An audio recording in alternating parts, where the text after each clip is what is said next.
question to you, Gary, is what is attention hacking? Can you give us some examples and some best practice? Yeah, so I'm writing the book I'm working on, which will come out next year, is actually called Day Trading Attention, right? That's how I think about what I do for a living. If you know, obviously, I think the term day trading is something most of the people in here will know.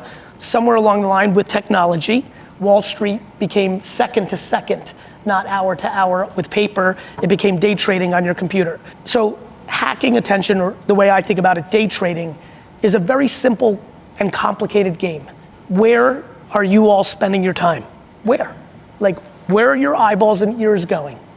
50 years ago it was television and newspapers. And so you would try to then make the best print ad to make you buy. I did that in my career. I used to spend a week making my New York Times full page ad. A week. I would be 8 hours a day. A week. Should I put this wine in this corner? Should I have a coupon down here? Like real thinking.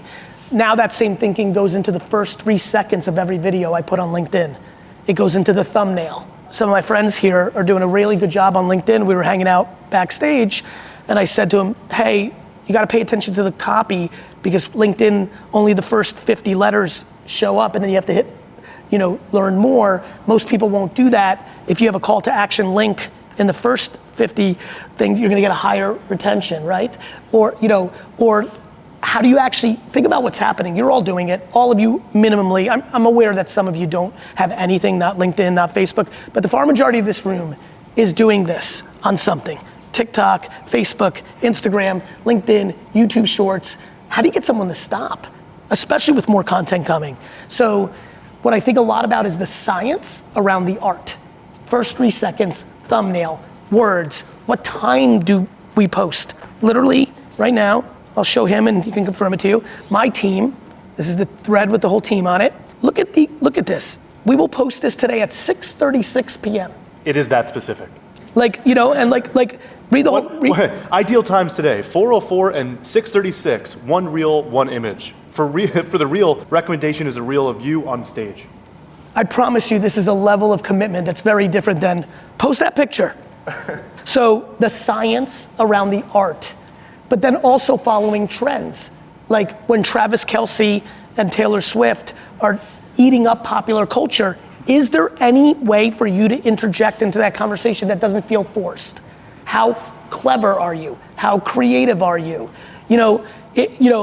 I saw a really good post by a B2B company where the two heads of the company, one person's name was Travis and one was Taylor. They were both dudes, but it was perfect, right? Because they were able to make a reference, and I looked back, it was their highest performing post ever, right? So I'm looking at the pulse of society. You know how many people lost customers by posting during inappropriate times? So you have to have a feel for the room, which is the world. You have to know your demos. I'm making content on LinkedIn for just VCs, and the next post just to get clients, and the next post just to get talent to apply to VaynerMedia. All three of those videos are very different. I was telling those guys, everything they make is just about selling the SaaS, but they should make videos to get better talent on their sales team. They should make videos about how they run company culture.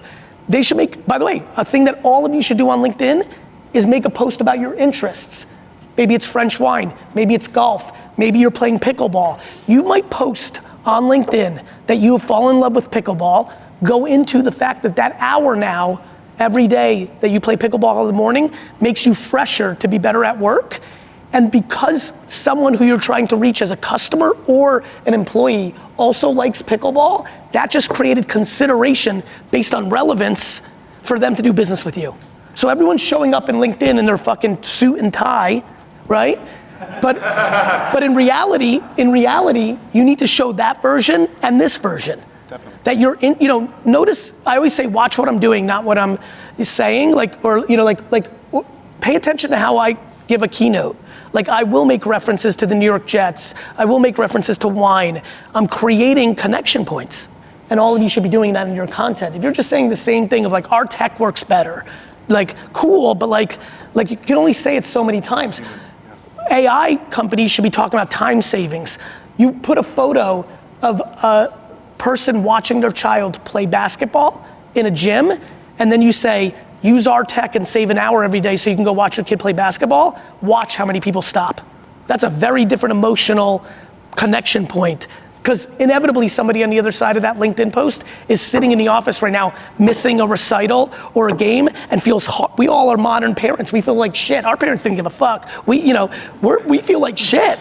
We feel like shit, and all of a sudden that hits you and say, wait a minute, maybe that's why I should pay up for the tech, because I do want that hour back, because I do want to eat dinner with my family once a week. And like, that's real shit. Just the real way humans work. And so my efficiency on that post will go up. This is like real shit.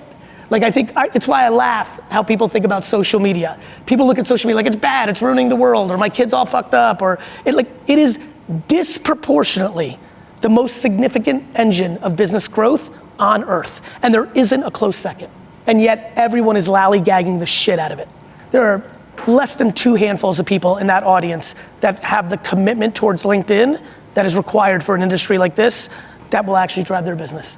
They will spend so much more energy designing their booth for this incredible conference than they will for all their content on LinkedIn this whole year.